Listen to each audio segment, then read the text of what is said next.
मस्तक चरणी ठेवी तसे देह असो माझा भलते ठाई चित्त तुझे पायी असू द्यावे काळाचे खंडन घडावे चिंतन तन मन धन विन्मुखता कपवात पित्त देवावसानी ठेवावी वारुणी दुरिते सावध तो माझी इंद्रिये सकळ दिली एक वेळ हाक आधी देह असो माझा भलती ठाई चित्त तुझे पायी असू द्यावे तुका म्हणे तू या सकळाचा जनिता इथे ऐकता सकळासी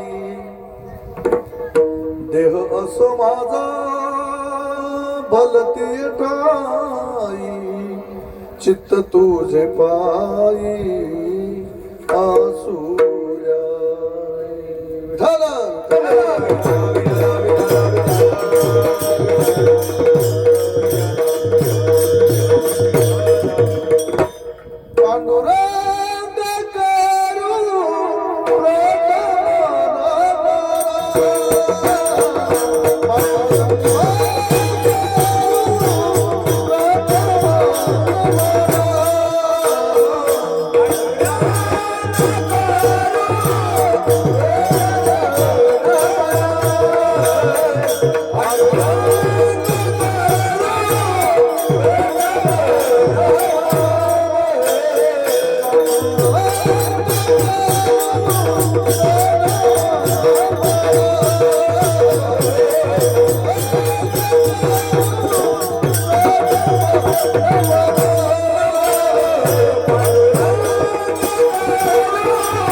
पांडुरंगा करू प्रथम नमन दुसरे चरण संताचिया त्यांच्या कृपादाने कथेचा विस्तारू बाबाजी सद्गुरु दास तुका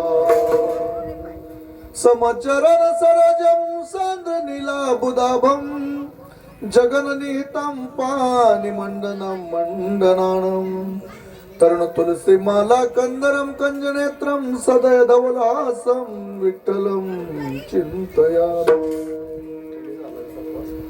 मायोग पीठे तट भीमरथ्यम वरम पुंडलिकाय धातु मुनीन्द्रम समागत्य तिष्ठम तमानंद कंदम परब्रह्मलिंगम भजे पांडुरंग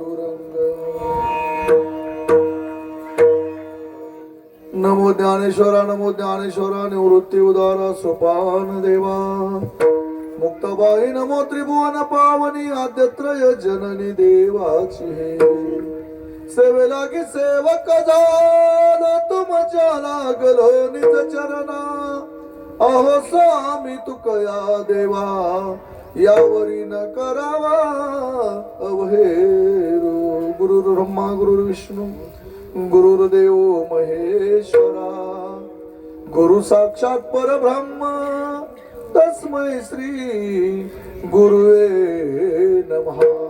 विठ्ठला विठ्ठला विठ्ठला विठ्ठला.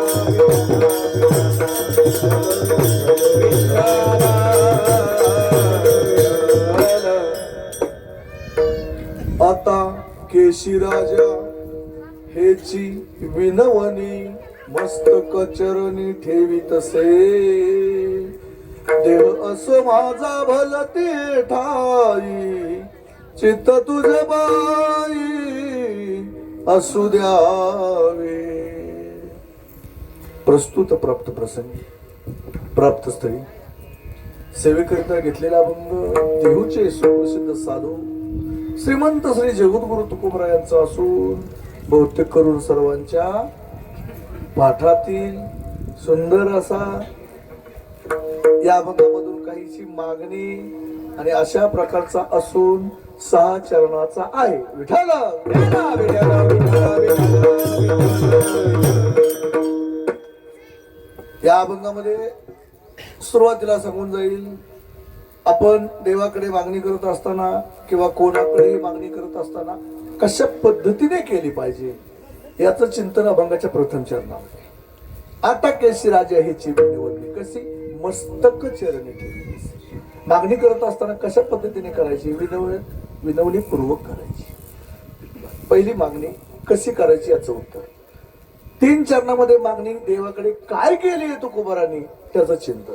पहिली मागणी देह असो माझा भलते देवा चित्त तुझे पायी असू दे. दुसरी मागणी काळाचे खंडन काढावे चिंतन तन मन धन विनमुख. तिसरी मागणी कफ वात पित्त देह अवसानी सांगितलं ठेवावी वारुणी दुरिते. बघा मागणी कशी करायची. पहिल्या चरण 3 प्रकारच्या मागण्या उर्वरित 3 चरणात. 5वं चरण काय तर मी मागणी कधी करतोय याचं उत्तर सावध तो माझी इंद्रिय सकळ दिली एक वेळ हा काय. आणि भगवंताकडेच मागणी का करायची तर याचं उत्तर शेवटच्या चरणामध्ये तुका म्हणे तू या सकळाचा जनिता तू निर्माण करतायस म्हणून तुझ्याकडे मागणी. तुका म्हणे तू या सकळाचा जनिता येथे ऐक्यता सकळासी म्हणून तुकोबाराय म्हणतात की देह असो माझा भलती ठाई चित्त तुझे पायी असू द्यावे.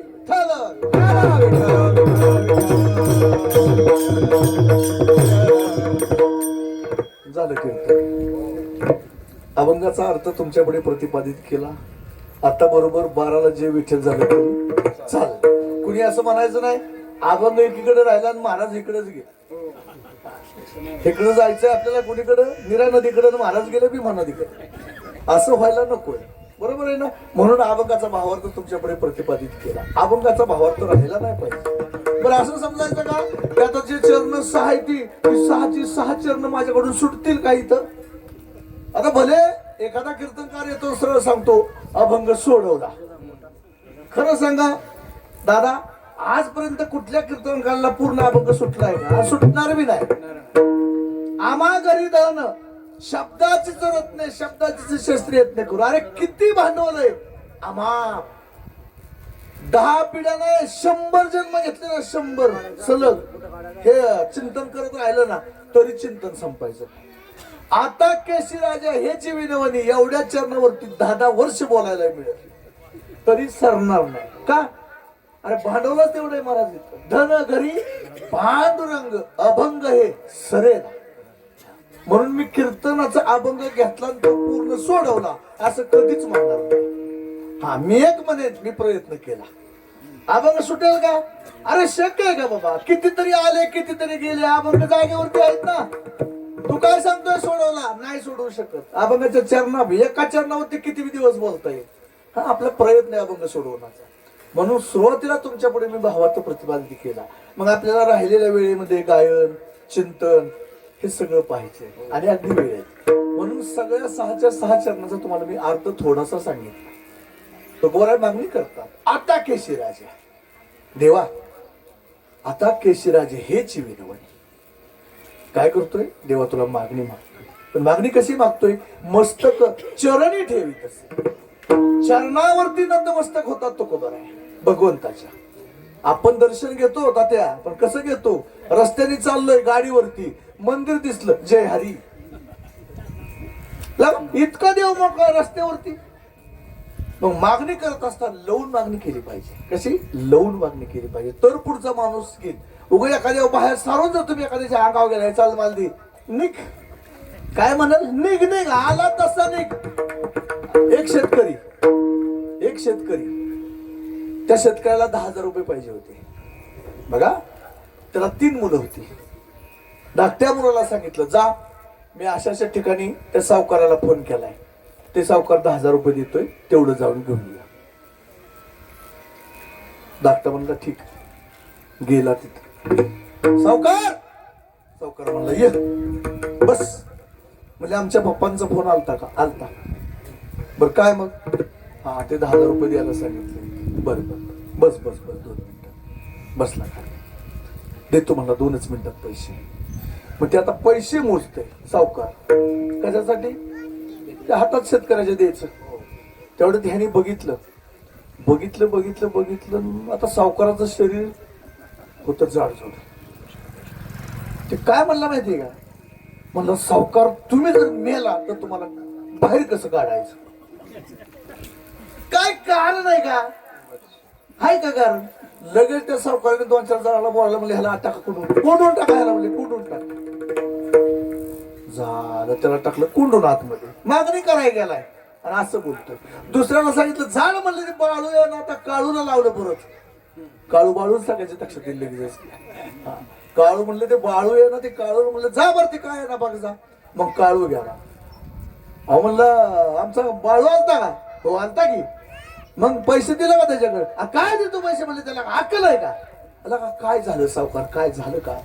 मी पैसे काढले, ते मोजतोय नोटा, चिल्लर होती म्हणून जरा वेळ लागला, तर माझ्याकडे बघतोय, मला म्हणतोय सावकार जर तुम्ही मेला तर तुम्हाला बाहेर कसं काढायचं चौकटीत? काय गरज आहे का? काय म्हणले आमच्या बाळूला कळतच नाही. काय तुकडा करून का काढायचं आहे ना मला? एक म्हणतोय कसं बाहेर काढ, दुसरा म्हणतोय तुकडा करून का काढायचं आहे ना? आता त्याला दिले का पैसे? दिल का पैसे? असं म्हणल्यावर नाही देऊ शकत ना. ह्याला बी टाका म्हणले कोंडून आत, त्याला बी टाकला आत कोंडून. आता तिसरा असेल त्याचं काय नाव, आता कशाला माझ्या खाली मग जोडाला जा म्हणले ना का ती दोघं कुठल्या ती काय झालं बघ. सावकाराने सांगितलं. मग सावकार म्हणले चला, गेले सावकाराकडे गेला. सावकार म्हणला आमचा काळू बाळू कोण आलेत का तुमच्याकडे? अरे काय का त्यांना अक्कल आहे का? आहेत की. कुठे आहेत? हात कोंडून टाकलं म्हणले त्यांना, कोंडून. आपण सावकार झालं काय? अरे काय बोलायची सीमा असते का? सरळ म्हणतोय ना का तुम्ही मेला की बाहेर कसं काढायचं? बावळा ते म्हणला. दुसरा काय म्हणला? तुम्ही म्हणतोय तुकडं करून का काढायचं व्हायना? म्हणला त्या दोघाला बी अक्कल नाही. म्हणला काय बिरडीची मुसळ आहेत म्हणला, त्यांना कळतं का? काय गरज आहे का? म्हणला तिकडं तुकडं करून काढायची गरज नाही आणि असं काढायचं. घर का पेटवायचं? म्हणलं काय करायचं? आता असं जर तुम्ही बोलला तर तुम्हाला कोण पैसे देईल का? मग त्याला विनवणी पाहिजे हो. आज तुमच्या आमच्या सारखी लोक बिघडली बर का. बुडता हे जन न देखवे डोळा, हे संत महात्म्यांना कळवळ आला तुमचा आमचा. असताना आमच्या तुकोबरायची उंची किती मोठी महाराज, आपण त्यांच्या उंचीचं माप काढू शकतो का? अनुरेणू या थोकडा लहानातला. आणि पुढे सांगितलं तुका आकाश आहे एवढा. आकाश क्षितिज दिसतंय किती आपल्याला? जवळ दिसतंय इथलं इथलं. आता इथं आभार टेकलंय का? किती दिसतंय का? इथलं नाही झालं 2-4 किलोमीटरवर दिसतंय. जा बरोबर तिथं टेकलंय पर्यंत पोचून दाखवा तुम्ही. अनुरेणू थोकडा अगदी जवळ दिसतंय असं. तुकोबराय अगदी लहान आहेत असं वाटतं, पण असताना आकाश एवढी त्यांची उंची. पण ते तुकोबराय सुद्धा तुमच्या आमच्या सारख्याला उपदेश करताना सांगतात की लागून या पाया विनवितो तुम्हाला. अरे बाबांनो, तुम्ही वाम मार्गाला जाऊ नका, चुकीच्या मार्गाला जाऊ नका. ज्याच्यासाठी देह दिला त्याच्यासाठी तुम्ही वापरा. पण ते सांगत असताना बाह्या मागं सारून तुम्हाला तुकोबराय सांगतात का? दमदाटी देऊन दमदाटी देतात का? नाही, लागून या पाया. अरे विनवितो तुम्हाला, करे टाळी बोला मुखी नाम. कशासाठी देवाने एवढी इंद्रिय दिले इंद्रिय? एक विनवणी करू का? विनवणी करू का की या ठिकाणी प्लीज कुणी बोलू नका. हा. कुणीच बोलू नका. आता येणारे पाहुणे येणार आहेत, सगळं होणार आहे. आले की ते आपापात येऊन बसतील. आणि ज्यांना खरोखरीच खाली बसता येत नाही त्यांनी खुर्चीवरती बसा. ज्यांना बसता येत नाही, परंतु आपलं असं देवाच्या वरती नसावं. आणि कीर्तनाची मर्यादा आहे.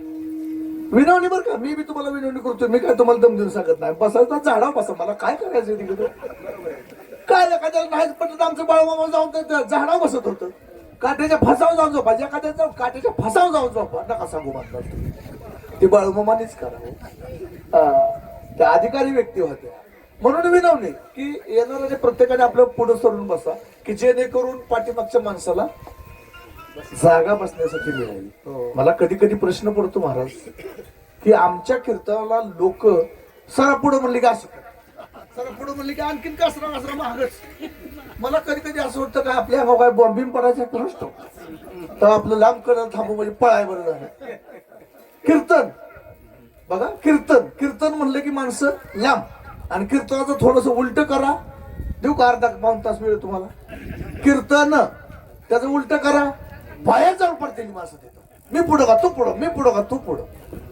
का तिथं उद्धार व्हायचा आहे का? उद्धार होणार आहे का त्या ठिकाणी? अरे बाबांनो, कीर्तन हे माध्यम कशासाठी या? विनोदासाठी नाही, आयुष्याचा उद्धार करून घेण्यासाठी. आयुष्याचा उद्धार करून घेण्याचं साधन म्हणजे कीर्तन. आणि बाकीची साधने घालू ती काळाची मुकेश शेखी गर्भ असं न चुकत. नको तिकडे जाऊ नका रे तुम्ही बाबा. तुमच्या आयुष्याचं तुम्हाला कल्याण करून घ्यायचं तर या ठिकाणी या.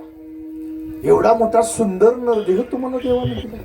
अरे किती जागची जाग्यावर सगळं दिलंय दादा. आज मला सांगा, इथं आपण एवढी काय 100-200 काय माणसं असतील, 150-150-150-200 काय एकसारखं एक तरी आहे का?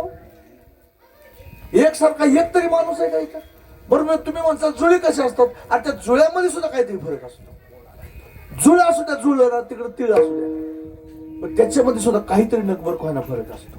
अरे देवाला एवढी सृष्टी निर्माण करण्यासाठी काय उपजप थोडा करावा लागला असं? हा, एकासारखा एक ना, एकासारखा एक. बरं जाऊ द्या, एकासारखा एक नका का नसताना, पण सगळं स्पेअर पार्ट आपलं जिथलं तिथं. डोळं बरोबर पुढच्या बाजूला दिलं ते तुम्हाला. समजा डोळं जर तुम्हाला मागच्या बाजूला दिलं असतं तर चाललं असतं कसं? तुम्ही सांगा, कसं चाललं असतं नेमका? नाही, विचारच करा फक्त. चालू नका तसं कोणी लगेच माणसाला बघतोच चालू. डोळं जर तुम्हाला मागं दिलं असतं आणि तुम्हाला इकडं चालायचं म्हणलं, तुम्हाला चालावं लागलं असतं कसं? सांगा, तुम्हीच सांगा. आज जमलंच नसतं ते कसं? म्हणजे डोळं सुद्धा देताना तुम्हाला बरोबर पुढच्या बाजूला, बरोबर आहे का? झालं ठीक आहे. तुम्हाला कान जिथलं तिथं दिलं आणि नाक बरोबर इथं दिले. का? टोल नाक आहे. नाक म्हणजे टोल नाक आहे बरं का तुमचा आमचा. कशाचा टोल नाक आहे? काय खाताय, आता पुढे बोलू, काय पिताय, तर सगळ्याचा वास घेऊन आत घालायला सांगितलं. अगोदर घास घ्यायचा, इथं नाकाला नैवेद्य दाखवायचा. नाक जर म्हणलं ना जाऊ दे पुढं, तर पुढं जाऊ द्या. तो काय काय माणसं टोल नाकच भरत नाहीत महाराज. लय बघितले टोल नाका तोडून गाड्या पुढं. का? नाकाला दाखवायचाच नाही वाजताचा, डायरेक्ट इंजेक्शन.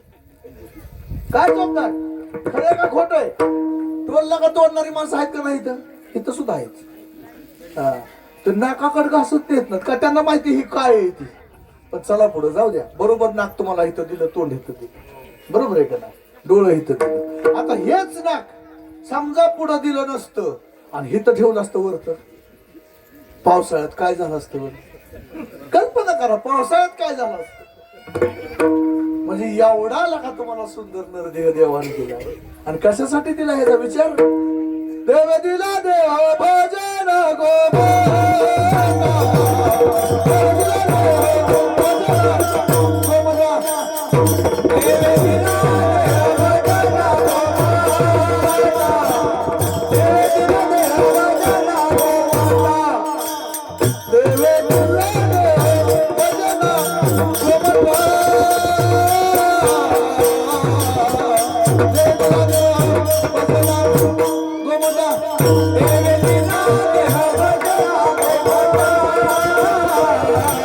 Hey,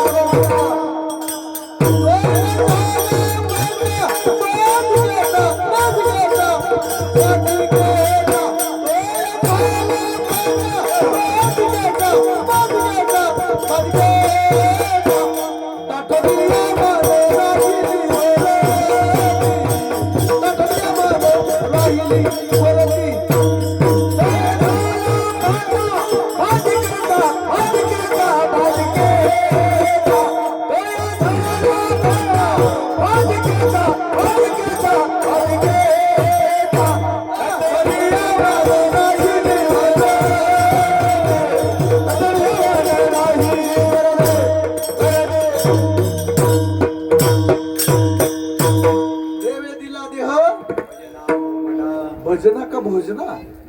भजना आहे, मला वाटलं भोजनाच, कारण आपण त्याच्यासाठी वापरतो, भजनासाठी वापरतो आहे. हा, देवाने इतका सुंदर नरदेह दिला, कशासाठी दिला? अरे देवे दिला देह भजना गो म्हणता. तुका म्हणे येते भजन प्रमाण, काय थोर पण जाळावे ते. तुम्ही आयुष्यामध्ये काय कमवलं त्याच्यापेक्षा आयुष्यामध्ये भजन किती केलं हे महत्वाचं आहे. हा, आपलं आयुष्य गेलं फक्त भोजनावारी. अरे लागतंय किती, पोट किती आपलं, इथभर पोट सगळ्याला माहिती ना, पण त्याचा बोबाट किती, केवढा बोबाट. बघा, एखाद्याला विचारलं का नाही, बाबा कस काय बरं आहे का, मग ती म्हातारं सांगतं, महाराज काय, अहो 2 एकर जमीन आहे, पोटापुरती आहे, चांगलंय माझं. थोडं पुढे गेलो, दुसरे एक बाबा तिथे बसले होते, बाबा कस काय बरं आहे का, लय चांगलंय बाबा, 5 एकर जमीन आहे, पोटापुरती आहे. 2 एकरवाला म्हणला पोटापुरती आहे, 5 एकरवाला पोटापुरती. पुढे गेलो, एक जणांना विचारलं कस काय बाबा बरं आहे का, खाण्या म्हणला 20 एकर जमीन आहे, डायरेक्ट पोटापुरती आहे. पुढे गेलो, एक जणाकडे, त्याला विचारलं कस काय, 100 एकर जमीन आहे म्हणा, पोटापुरती आहे. आता असं करत नेऊ का लाखभर जमीन, मला हेच काय ना, नेमकं पोट हाय तरी केवढं. 2 एकरवाला म्हणतोय पोटापुरती आहे, 5 एकरवाला म्हणतोय पोटापुरती आहे, 1000 एकरवाला म्हणतोय पोटापुरती आहे, म्हणजे तुमचं पोट केवढे याचा विचार करा की. बरतच नाही महाराज. हा, एक माणूस मेला, जाऊ दे आज माणसंच मारू, एक माणूस मेला, आणि मेल्यानंतर काय झालं, त्याची कवटी होती, कवटी होती. का म्हणले, पण त्याला आपलं खेळता खेळता त्यांनी कवटी ती घरी आणली पोराने का, आणि आणल्यानंतर ते म्हातारीने बघितलं, अरे म्हणलं ही कवटी माणसाची, कशाची, माणसाची कवटी आहे. माणसाची कवटी म्हटल्यानंतर म्हणले चला असू द्या, काय खेळणं कसं ना. मग त्यात एक जण पाणी भरायला लागला, अहो किती भरलं तरी ती कवटीच भरायला, किती पाणी वाहतात कवटीच भरायला, पाणीच निघून जायचं कुठं कळतच नव्हतं, कवटीच भरायला. असं सगळं प्रयत्न, बरंच काय काय काय काय बरंच सगळं प्रयत्न केलं. मग ते सगळं जग जाहीर झालं, अरे म्हणले एक जादूची कवटी म्हणली ती कशानेच भरत नाही, कशानेच भरत नाही, कशानेच भरत नाही. बरं म्हणजे असू द्या काय अडचण नाही. बरं, मग ते असंच झालं. एक जण म्हणला कवटी भरत नाही, म्हणलं मी भरून दाखवतो, मी भरून दाखवतो. कवटी का भरत नाही म्हणलं, भरती म्हणलं कवटी, मला दाखव म्हणलं कवटी. हा, कवटी आणली, पुढं कवटी ठेवली, म्हणले भरून दाखवतो. मग त्याने काय केलं, एका कागदावर लिहिलं मुख्यमंत्री, काय लिहिलं, मुख्यमंत्री. मुख्यमंत्री लिहिलं, त्या कवटीत ठेवलं, आणि वरनं पाणी वाचायला लागला, टाचच भरली कवटी. का, अरे म्हणली एका पुढाऱ्याची कवटी, त्याला मुख्यमंत्री व्हायचं होतं, त्याची आशा म्हणली मुख्यमंत्र्यात राहिली होती. काय प्रकार, मेल्यानंतर सुद्धा कावळा शिवत नाही. का कावळा शिवत नाही, का कावळा शिवत नाही, ही प्रपंच, मेल्या सुद्धा प्रपंच आपण घेऊन जातोय. मामा खरंच प्रपंच आपण घेऊन जातो. एक जण मेला, दुसरा बी मेला, चला मारूच आज, काय असं तसं. कावळा शिवाना, कावळा शिवाना, कावळा शिवाना. काय झालं म्हणजे कावळा शिवाना, कावळा शिवाना. सगळं गाव पाया पडायला गेलं, तरी बी कावळा शिवाना. एक जण लांब त्या तिकडे बसलेला होता, थांबा म्हणला मी पाया पडायला येतो. तिथनं ते उठलं, गेलं, पाया पडलं. उठ असतावर तर कावळाची टाकला. नका म्हणले गावाक उठलं तरी कावळाची टाकला नाही, ही कसं काय कावळा म्हणले. मग ती सगळं विधी झाल्या विचारलं काय झालं म्हणले, कसं काय कावळाची टाकलं. काय नाही म्हणलं, गेल्या महिन्यात 1.5 पायल्या ज्वारी नेली ती म्हणलं बाबा तुझी 1.5 पायल्या ज्वारी तुझ्या पोराला देईन, तिकडे काय तू काळजी करू नका. लगेच कावळा लगा. मेल्या सुद्धा तुमच्या असं, मेल्यावर सुद्धा तुम्ही असं करताय. जिवंतपणे असू द्या की तुमच्या, आणि हायच का नाही असं जिवंतपणे. सर्व सुखाची आशा जन्म गेला, नाही गेला.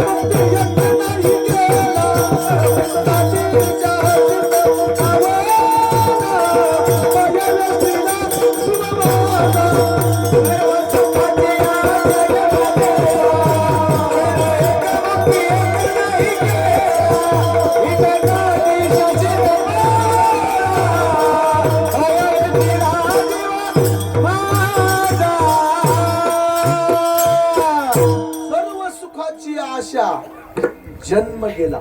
मावशी काय खाऊन आलाय का नाही तिथेच जांभळी देताय तुम्ही. अरे का फोटोच काढून घ्या होणार नाही मला तुमचं लगेचच. म्हणलं मावशीचा पहिलाच फोटो घेऊन टाकू. इतकी जांभळी दिली महाराज. असू द्या अशी माणसं लागतात जांभळी. म्हणून मी सकाळचं खात नाही. म्हणून सकाळचं खात नाही. मी दादाला म्हणलं दादा तुम्हाला पचतं कसंही. दादा म्हणलं मला उठले उठले जेवायला लागतं. जेवा म्हणलं तुम्ही आपल्याला नाही जेवणार. मी जेवले का म्हणलं कीर्तन करणारच नाही का नुसत्याच जांभळे देत बसणार. जांभळे लय अवघड आहे महाराज. जांभळे तुम्ही फोन मधनं जांभळे येतो द्या तिकडच्या मला ती बी काय रोग आहे असला रोग आहे बाबा. ते कोरोनापेक्षा बेकार आहे महाराज. हा कोरोना पेक्षा चिटाकला तरी मला माणसं म्हणत होती मध्ये त्या कोरोनात. पण इकडून फोन अमेरिकेला फोन करा. मी म्हणतो जवळ जवळ जाय नका रोग. पण अमेरिकेतला सुद्धा गडी तिकडे सुद्धा जांभळे देतो. जांभळीच लय अवघड आहे महाराज. हा म्हणून जांभळी कुठं होतो आपण. थांबा थांबा मी बोलला. हा कुठं होतो आपण आता. तुम्ही नका सांगू तुम्ही कीर्तनकार आहे. नुसती हसते ती तुमचं चढू द्या म्हणजे आम्हाला काय घेतलेलं नाही. आम्ही फक्त आमचं ध्यान 12 आहे. काट्या काटा आम्हाला महाराज जर का नाही उडाकला महाराजाने ना मग बघू म्हणले काय असेल. हा लय अवघड आहे महाराज. तुम्ही सांगा की नाही ते म्हणले आम्हाला काही देणे घेणं नाही. आम्हाला जागा सोडून चालत नाही. सर्व सुखाची आशा जन्म गेला. क्षण एक मुक्ती येत नाही म्हणजे प्रयत्न केला नाही. कशाचा प्रयत्न केला नाही. देव जोडायचा. देवे दिला देह आणि त्या भजनाने देव जोडला जातो. आणि तो जर देव आपला करून घ्यायचा असेल आणि आपल्याला जर सुख पाहिजे असेल तर त्याच्यासाठी देवच आपला करून घ्यावा लागेल तर सुख आहे. नाही तर बाकी सगळं दुःख आहे महाराज. या संसारामध्ये सगळं दुःख आहे आणि सुख फक्त एकाच ठिकाणी महाराज ते भगवंताच्या चरणाजवळ. म्हणून तो देव आपलासा करून आपला देव करणी गावा. आपला देव करणी गावा. आपला देव करणी गावा.